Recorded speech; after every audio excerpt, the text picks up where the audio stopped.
Assalamualaikum warahmatullahi wabarakatuh.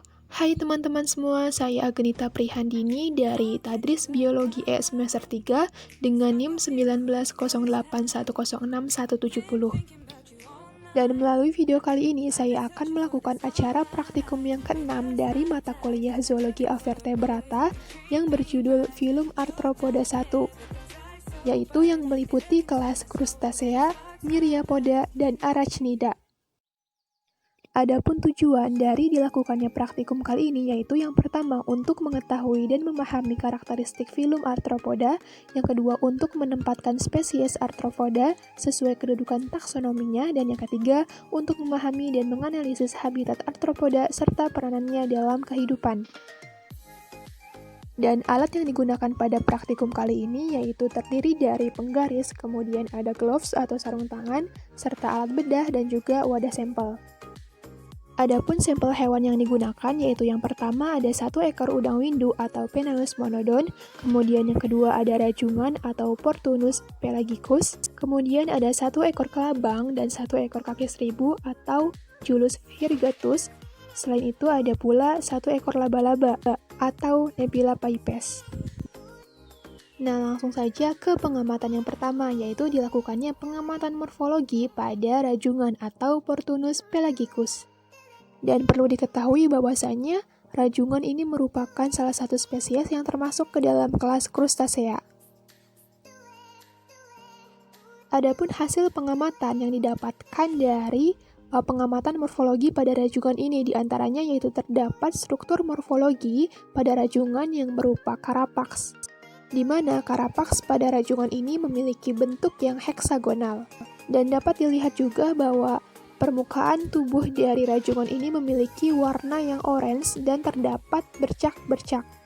Nah, selain ditemukannya carapax, pada rajungan ini ditemukan juga struktur morfologi yang berupa sepasang kaki renang, kemudian 3 pasang kaki jalan, ada pula sepasang mata, dan ada pula daktilus.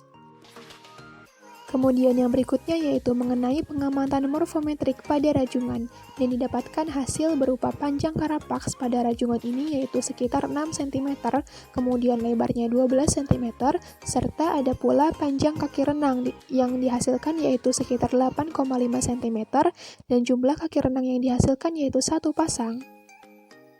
Dan selain itu ditemukan pula kaki jalan pada rajungan yang berjumlah 3 pasang.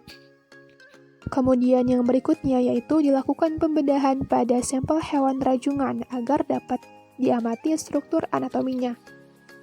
Dan berdasarkan pengamatan anatomi yang telah dilakukan dapat diketahui bahwasanya rajungan ini memiliki sepasang swimmeret atau organ pleopod yang melekat pada bagian bawah abdomen yang berbentuk seperti kipas atau pipih. Selain itu, rajungan juga memiliki saluran reproduksi yang organ penyusunnya itu terdiri atas sepasang testis atau ovarium dan saluran genital, di mana saluran reproduksinya itu terdapat di bawah cephalothorax.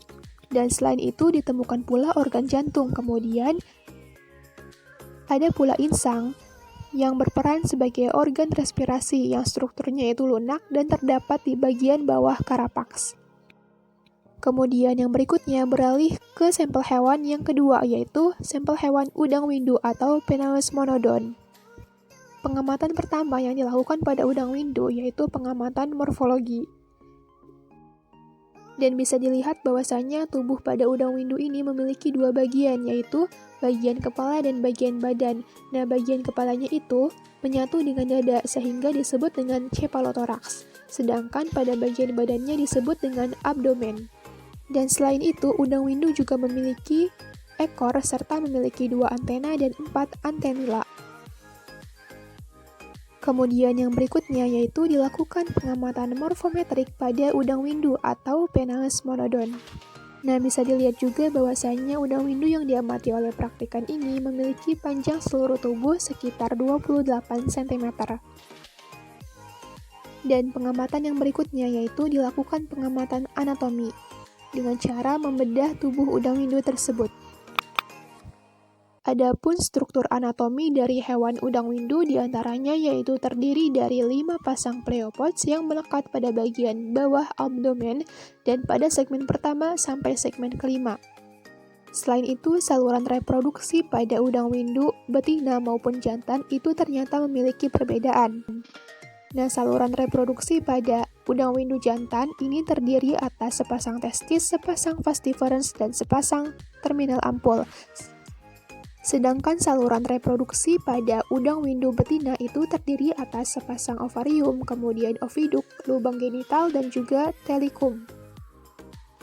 Nah, kemudian berikutnya dilakukan pengamatan pada sampel hewan yang ketiga, yaitu kelabang atau Scolopendra subspinipes, di mana kelabang ini termasuk ke dalam kelas Myriapoda pada filum Arthropoda. Dan ini merupakan pengamatan morfologinya. Dan dapat dilihat juga bahwa struktur morfologi pada kelabang ini terdiri dari kepala, kemudian ada antena, ada pula segmen tubuh yang pada setiap segmennya itu terdapat satu pasang kaki, dan ada pula mata tunggal atau ocellus. Dan setelah itu barulah dilakukan pengamatan morfometrik pada kelabang dengan cara menghitung dan juga melakukan pengukuran pada organ morfologinya. Kemudian beralih ke sampel hewan yang keempat, yaitu kaki seribu atau Julus virgatus, di mana sama halnya dengan kelabang, kaki seribu juga termasuk ke dalam kelas Myriapoda. Dan struktur morfologi yang ditemukan pada hewan kaki seribu ini yaitu terdiri dari kepala, kemudian mata, leher, segmen atau ruas punggung, kemudian ada segmen anal, segmen perut, ada 2 pasang kaki di setiap segmennya, serta ada pula mulut, rahang bawah, antena, dan juga badan.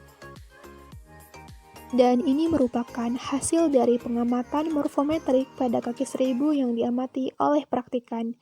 Nah, dapat diketahui bahwasannya panjang seluruh tubuhnya yaitu sekitar 14,5 cm. Dan pengamatan yang terakhir yaitu dilakukan pada sampel hewan laba-laba atau Nepila paipes, di mana hewan laba-laba ini merupakan salah satu spesies yang termasuk ke dalam kelas Arachnida.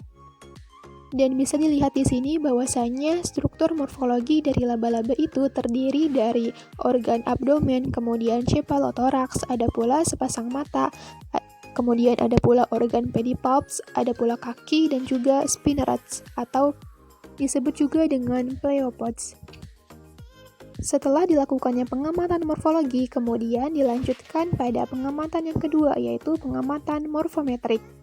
Dan ini merupakan hasil pengamatannya. Dan untuk panjang seluruh tubuh dari laba-laba yang diamati yaitu sekitar 1,5 cm. Berdasarkan hasil pengamatan yang telah dilakukan, dapat ditarik kesimpulan bahwasannya masing-masing hewan dari filum Arthropoda yang berasal dari kelas yang berbeda ini memiliki struktur anatomi dan morfologi yang berbeda. Dan perbedaan ini juga didasarkan oleh perbedaan habitat dan cara hidup dari hewan tersebut. Dan meskipun masing-masing hewan tersebut memiliki perbedaan, namun dapat diketahui bahwasanya karakteristik utama dari filum Arthropoda ini ialah memiliki tubuh yang berruas-ruas dengan sepasang kaki di setiap ruas tubuhnya, serta bentuk tubuh Arthropoda ini adalah simetri bilateral dan memiliki rangka luar berkitin yang mengelupas dan diperbaharui secara periodik. Dan berdasarkan kedudukan taksonominya, filum Arthropoda ini diklasifikasikan menjadi beberapa kelompok. Nah, adapun klasifikasi dari sampel hewan Arthropoda yang menjadi objek pada praktikum kali ini diantaranya yaitu kelompok krustasea atau udang-udangan yang meliputi udang windu dan juga kepiting rajungan, kemudian adapun dari kelompok Myriapoda yang meliputi sampel hewan kelabang dan juga kaki seribu, dan adapun kelompok Arachnida yang meliputi sampel hewan laba-laba. Dan sekian penjelasan dari saya terkait acara praktikum yang ke-6 dari mata kuliah Zoologi Avertebrata. Kurang lebihnya mohon dimaafkan. Wassalamualaikum warahmatullahi wabarakatuh.